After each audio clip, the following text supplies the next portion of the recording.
Today you are hosting an honorable guest from Libya, Dr. Arif Ali Nait, a distinguished Libyan public figure whose contributions spans diplomacy, academia, business, and philanthropy.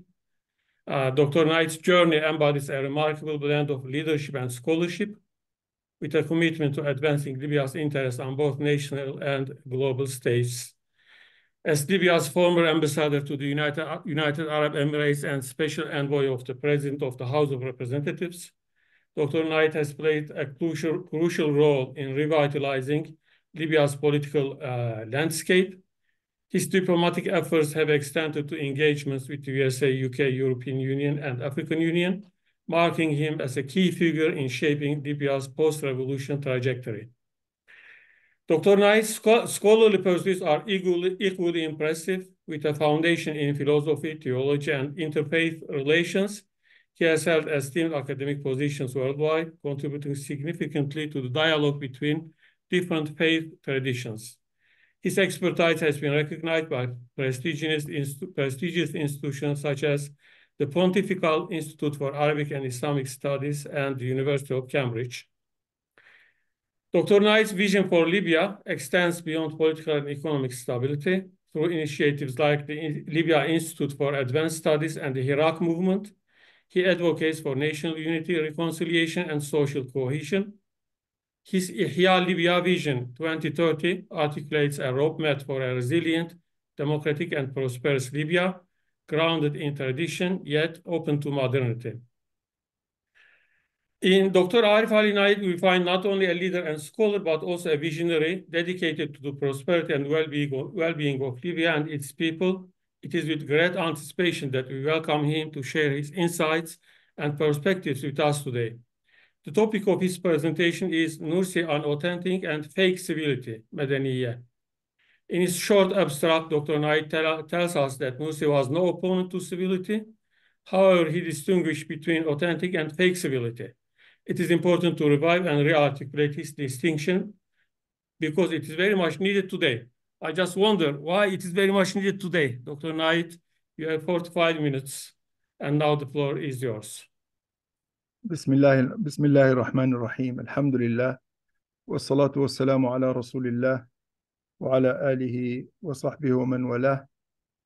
My teachers, my colleagues, dear friends, Assalamu alaikum wa rahmatullahi wa barakatuhu, and Ramadan Mubarak to all of you and your families. Thank you very much, Professor Ahmed Yildiz, for your kind introduction. And let me start right away by saying that I have been fascinated for quite some time by the notion of civility. And I attempt to use civility as a translation of the word madaniya, and I have various reasons for using this word civility rather than civilization or other words. This word is extremely important for multiple reasons. Some of them historical, some of them are actually quite current. Let me give a bit of a kind of a philosophical introduction, and then come, inshallah, to the text of Ustad Nursi rahmatullah alayhi in the Matnawi al-Arabi al-Nuri. The Greeks way back were fascinated by the notion of polis, or the city, or the town, or the Medina, as we can say in Arabic. And the reason they were fascinated by this is because it was the basic political organizational form. Athens was a city, Sparta was a city. Each one of these towns or cities was a community of people living together, usually according to a constitution. And there were collections of these constitutions that Plato collected and Aristotle collected. And the reason they believed the polis was very important was they believed that the ethical life was impossible without a proper city in which to practice the ethical life. As a matter of fact, the book of the Politics of Aristotle is really the culmination of his ethics in a way. The Nicomachean Ethics and the other book on ethics that Aristotle wrote make no sense, and there can be no ethical life as such without a polis in which to live the ethical life. Plato attempted to prescribe what that polis should look like in his famous book, The Republic. I am not so sure we would agree that it's a very pleasant place to stay when we read it today. It's quite fascist in many ways. And Karl Popper blamed Plato for some of the basic ideas of fascism. But in Aristotle's Politics, we find this very interesting notion of distinction between different types of cities that are conducive to the good life and cities that are not conducive to the good life. And the good life, the life that is pursuing to agathon, as Aristotle would say, are the virtuous cities.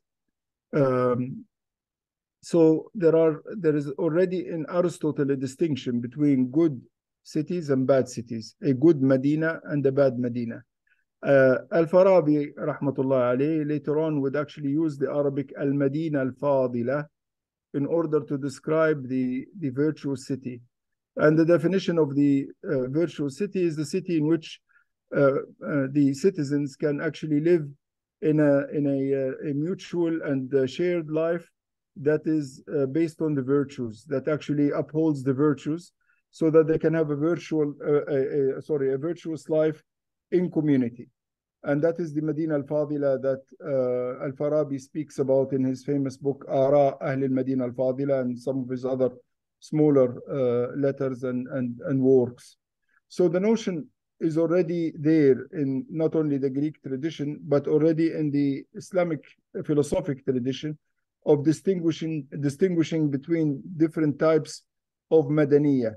There is the Madaniya of the Medina al-Fadila, and then there is the Madaniya that can actually be quite evil in the bad types of cities that Aristotle talks about in his typology and the Politics, and that also Al-Farabi talks about in his famous kitab on Ara Ahl al-Madina al-Fadila. Why are we going all the way back? Because I think this kind of distinction between two types of Madaniya is actually quite deeply rooted. And we will see shortly that there is something of that. There is an echo of that, of the difference between a virtuous civility and an evil civility, or a civility that is not conducive to the good life. Now, during the late 19th century, with the colonialism and imperialism of Europe, the Europeans advanced a doctrine that somehow they had a civilizing duty towards other nations, other peoples. So they felt that they had to have a civilizing effect on the natives of the Americas, and on the Indians, and on the Chinese, and on the Arabs, and the Turks, and so on. So there was this notion of civility that the Europeans pretended to be spreading.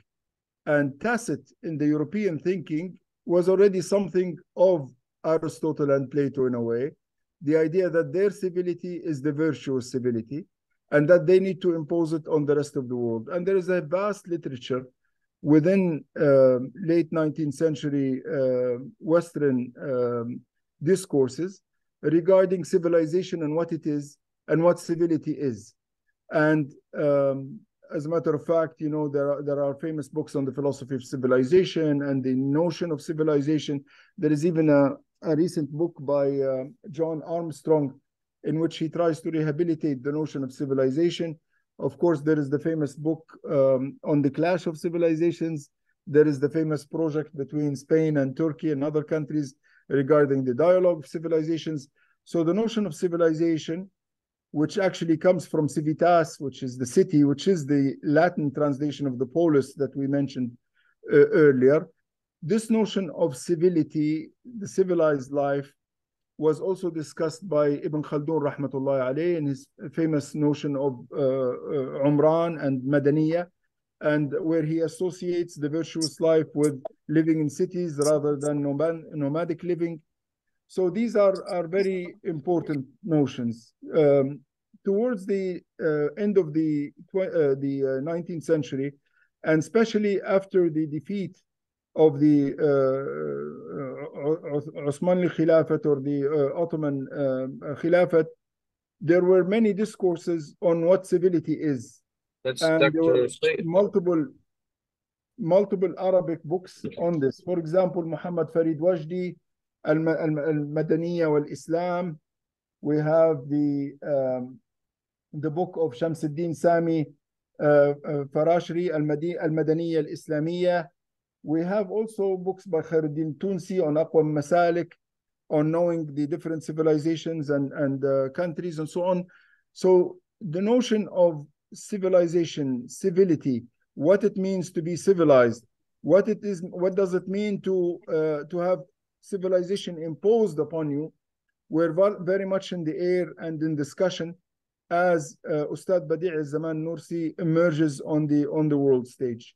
The Ustad actually helps us a lot in pinpointing where his discussion on the types of civility begins. He actually says in the Matnaw al-Arabi Nuri, and this is on page 189 of the Egyptian printing. He says, وَقَدْ بَيَّنْتُ الْفُرُوقِ بين مدنية القرآن والمدنية الحاضرة في لمعات وسنوحات فراجعهما لترى فيهما أمرا عظيما تغافل عنه الناس. So he says, if you want to know the distinction between Quranic civility, مدنية القرآن, and present civility, meaning Western civility, go back to my Lama'at and Sunuhat, he says. And when you go to the references, you'll find that Lama'at is actually from, also called Lawami', is from his volume on Kalimat. And then Sunuhat is actually included in Sayq al-Islam, which is one of his earliest works as well.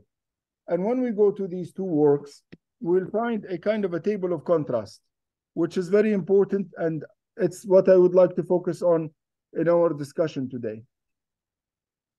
He actually says, and the two texts that he mentions in Sayq al-Islam and in Kalimat are actually quite similar.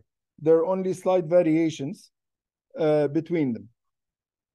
He says that he actually had a vision. And he had this vision, interestingly, at the end of World War I. And he says, إبان الهدنة نهاية الحرب العالمية الأولى, during the armistice at the end of World War I, وفي ليلة من ليالي الجمعة, and on a Friday night, دخلت مجلسا مهيبا في عالم المثال. I entered a council, a most esteemed council in the world of virtuality, عالم المثال. Okay, the عالم of al-barzakh, I guess, of the arwah. And he has this رؤيا صادقة, he calls it, a true vision. And in this vision, he's asked, what are the consequences of the defeat of the Ottoman Khilafat? And he begins by saying that the defeat is not necessarily bad, but then moves on to say the defeat actually pinpoints differences between the two civilities, between the two Madaniyas. And he says that each of these two civilities has its bases, its kind of main pivots. He says the Western civilization or civility has negative bases, and he enumerates 5. What are these 5 points? He says, نقطة استنادها, the point on which it depends, القوة بدل الحق. It is about force or power versus truth or veracity. Okay. And then he says this has consequences. This leads to aggression. It leads to betrayal and treachery. The second feature of Western civility, as he puts it, is in the aim, or what he calls the hadaf or qasd, the telos of this civility. He says the telos of the civility is manfa'a khasisa, is actually lowly utility. It's mere utility. بدل الفضيلة, instead of virtue. Notice these contrasts. The third point, he says, the constitution of life in such a civility is al-jidal wal-khisam, is struggle and animosity. بدل التعاون, instead of cooperation. Fourthly, he says, the main link, الرابطة, الأساس, the bond between people, الرابطة الأساس بين الناس, he says, is العنصرية, is chauvinism. And he says this is to be contrasted with camaraderie and brotherhood.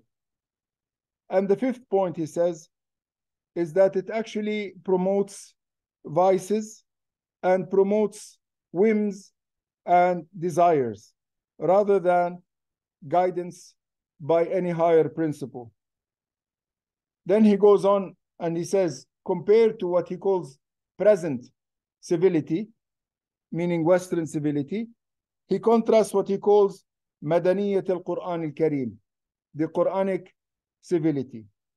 And it's the opposite of what we just said.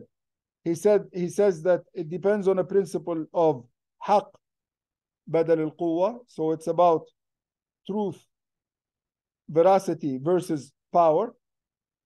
It has an aim of virtue instead of utility. Its constitution in life is cooperation, ta'awun, instead of contentiousness, what he calls khisam. It serves society through guidance by a higher principle, by a divine principle, instead of following mere desires and whims.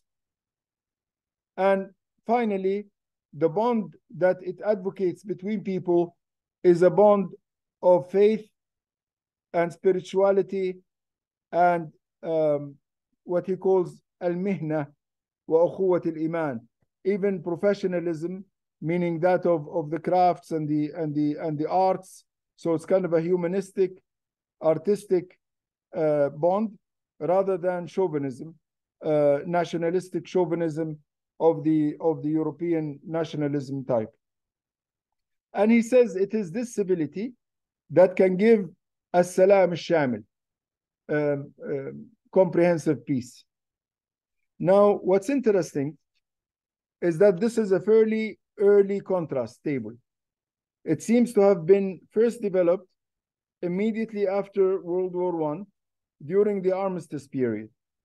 And then he repeats it not only in Lawami' but also in Sayqal al-Islam. And then when he gets to the Matnawi al-Arabi al-Nuri, he's merely referring to this table as something that's already well established. So it looks like the difference between what we call in my abstract authentic civility and fake civility is that fake civility is based on power, utility, contentiousness, chauvinism, and desires, while authentic civility is based on truth, virtue, cooperation, humanistic bond, and following higher principles of spirituality, of divine guidance. And it seems like how can you say, quite a polar way of looking at things. It's this versus that, this versus that. And is this all that is to it? Is this the difference between fake civility and authentic civility in Ustad Badi' Zaman Nursi? More or less, yes, this table does hold. However, there are some additional things that he says that are extremely important. In one point, which is page 90 of the Matnawi al-Arabi al-Nuri, he actually says that Quranic civility is dynamic, while fake civility is static. That the way the Quran and Islam looks at the world, it actually destabilizes the world so that it is not so static and final, but makes it dynamic and fleeting. He also says that the true civility is a civility that gives you what he calls uns, or a feeling of comfort, versus wahsha in the world, which is a feeling of anxiety and angst in the world. He also says that the fake civility is a civility of what he calls malahi, things that actually distract you, a kind of a civility of distractions, versus a civility that actually is focused on the hereafter and therefore is not distracted by this dunya. But more importantly, he says that a civility that is false is based on looking at the world with the al-ma'na al-ismi only, versus a civility, an authentic civility that looks at the world with the ma'na al-harfi.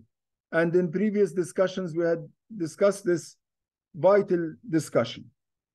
And it is there that I would like to start to try and kind of build the foundations of the contrasts that we end up with in Ustad Badi' Zaman Nursi. I think if I were to ask what is the difference between fake civility and authentic civility in Nursi, I would say it's about the way you look at the world ultimately. Do you look at the world as a set of mere things, or do you see the world as a set of divine signs? If you have a civilization and a civility and a community of co-living, a polis that is based on dealing with the world as just a set of facts and things, then you end up with a very worldly way of looking at things.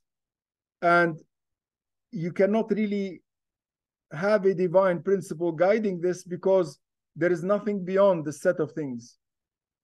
But if you look at the world as a set of divine signs, then the exercise amongst the population of such a city becomes an exercise on comparing notes on the divine signs of God, meaning that Allah Azza wa Jal, He makes a world abundant with ayat. Then living together means seeing each other as ayat, as divine signs, and working together to understand divine signs. It's a different form of mutual relationship and mutual human activity. The first way of looking at the world is what he calls the ma'na al-ismi, and the second one is what he calls looking at the world as a ma'na al-harfi, that it has no meaning without referring to the asma of Allah Azza wa Jal, that it doesn't have an intrinsic name, but is actually a manifestation of the divine names as Allah Azza wa Jal acts in this world, in his tajalliyat, in the tajalliyat of his af'al, his acts. So that you're living in a world of signs, and you look at these traces, these athar, which point to the af'al, the divine activities, which point to the divine names, the asma, which then point to the sifat, the attributes of Allah Azza wa Jal, which point ultimately to the that of Allah Azza wa Jal. So that as you're living in the world, you already have a trajectory towards Allah Azza wa Jal. So for Nursi, the authentic civility is a civility that lives in the world, but is not of the world only, that is dealing with the world, but not as a set of mere things, but as a set of divine signs. So I think that that's a very foundational way of looking at things. Once you are looking for signs, your heart opens up to the idea of divine guidance. Because if you don't believe that these things are divine signs, there is no notion of you seeking any guidance, because you simply try to organize the facts, to know the world as a set of facts and things, and to manipulate these things. That is why there is a kind of a subject-object relationship between the human being and the world. Once you think the world is a mere set of signs, the world is a Lego box, and you're making things, you're putting them together, you're dismembering them, but you're dealing with them as mere things. While when you're looking at them as signs, you already have an attitude of respect, you have an attitude of humility, you have an attitude of receptivity. Things are not just there, but they are given. And as given, they are to be received. And the proper way of receiving becomes something that is important. How do you receive? You receive with humility, what the Ustad Badi' Zaman Nursi calls tawadu', which comes from your feeling of incapacity, the ajiz that comes from approaching these things as manifestations of divine wonders and activities and as divine signs. Once you look at the world as this, already you have two contrasts. Approaching the world as things gives you false civility, and approaching the world as divine signs gives you authentic civility. It is this that makes you closed to divine guidance on the one hand and open to divine guidance on the other. So he contrasts in his table of 5 contrasts between ittiba' al-hawa and ittiba' al-huda, something that Professor Taha Abdurrahman picks on in one of his recent books, and he says what he calls al-aql al-muhtadi bil-hadi al-ilahi, and it is already in Taftazani rahmatullahi alayh. And by the way, I think maybe this is where Ustad ultimately gets it from. Taftazani in Sharh al-Maqasid, which is a book that Ustad read as a young man, contrast between two types of reason or aql. Aqlun ittaba'a hudah wa aqlun ittaba'a hawa. So a aql that actually follows divine guidance and the aql that follows desire. So the contrast between the two civilities is extremely important. And it comes ultimately from ontology. Is it an ontology of things or an ontology of science? And if you have an ontology of things, you tend towards following your own whims and desires, while if you have an ontology of science, you tend to follow divine guidance. Also, it puts you this contrast puts you in a different relationship with others. If you are looking at the world as a set of things, you tend to be pushy towards the others. You're competing with them to acquire things or to control things or to dominate things. While if you are looking at the world as divine science, then you are more likely cooperative. You will be more open for cooperation with others. Your sense of belonging to the first kind of community is basically grouping for utilitarian reasons in order to conquer others or to grab things from others. While if you are actually in a community that actually sees the world as science, you're more likely to be humanistic about it, to be gentle, to live in marhama, mutual compassion, because ultimately signs are a form of compassion, of divine compassion.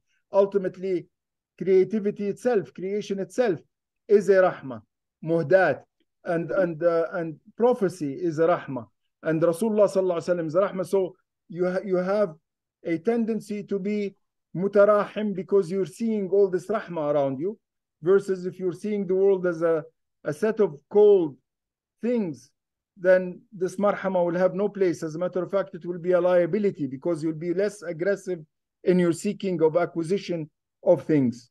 Also, you will be utilitarian focused. If you are looking at the world as things, you want to make use of them.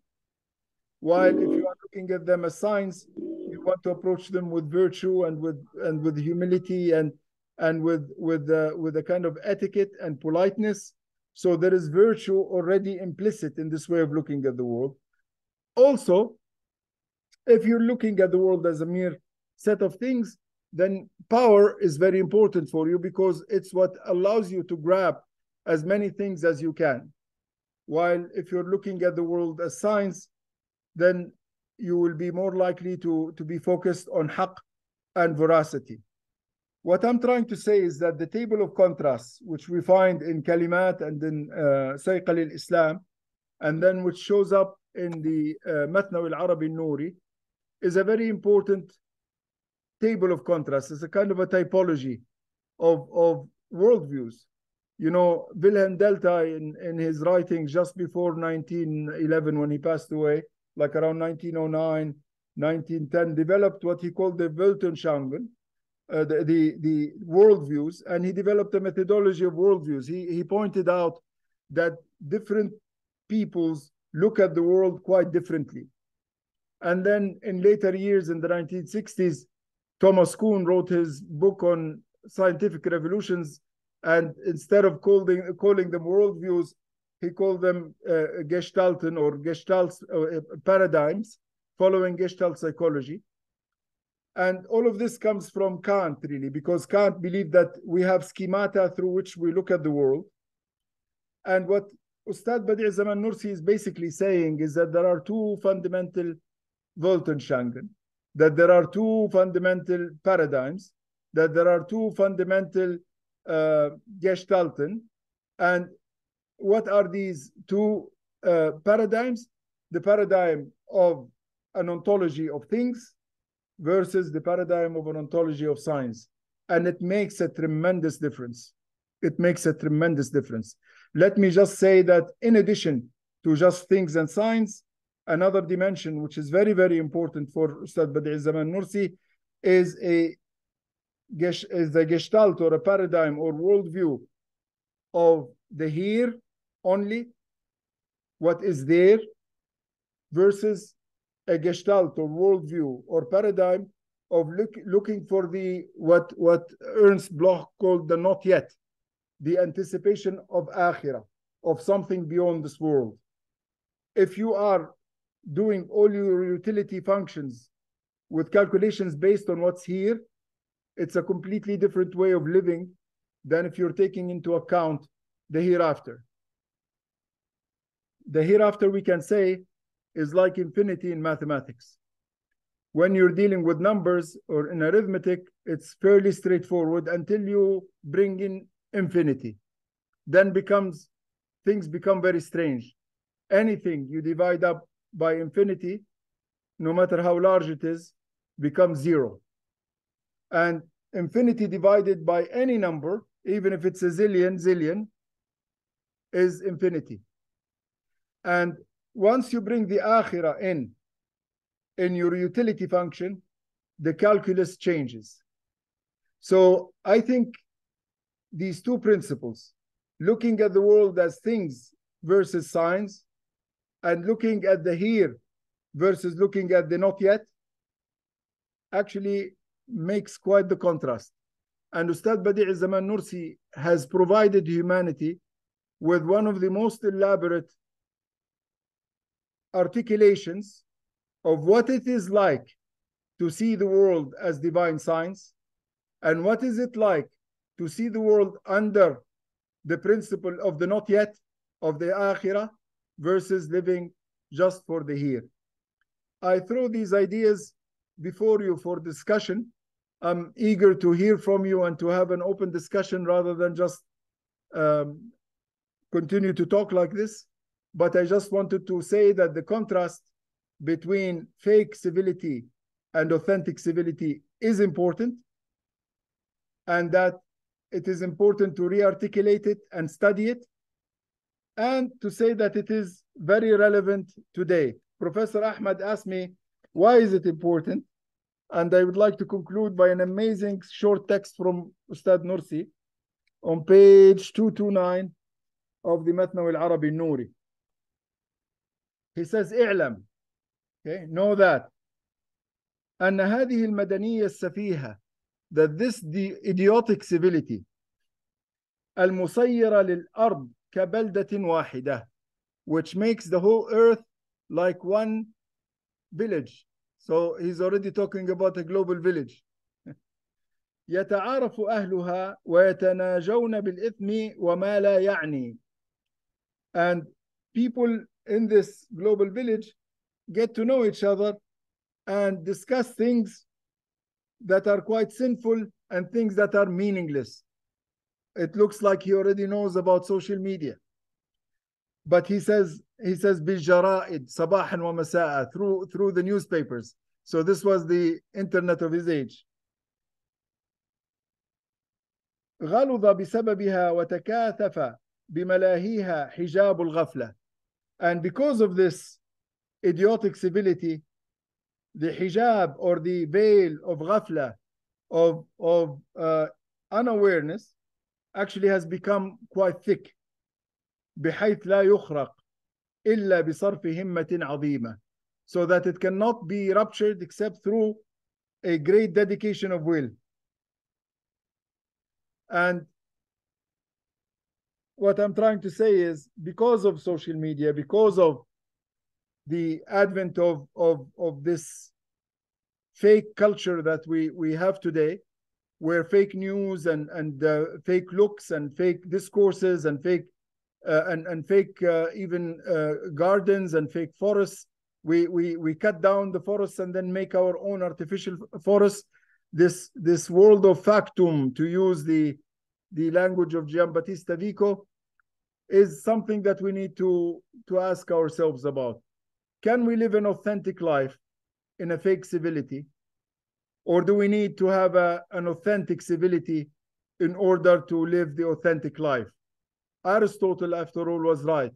You cannot have the virtual life, the virtuous life, the authentic life, without a virtuous polis or community or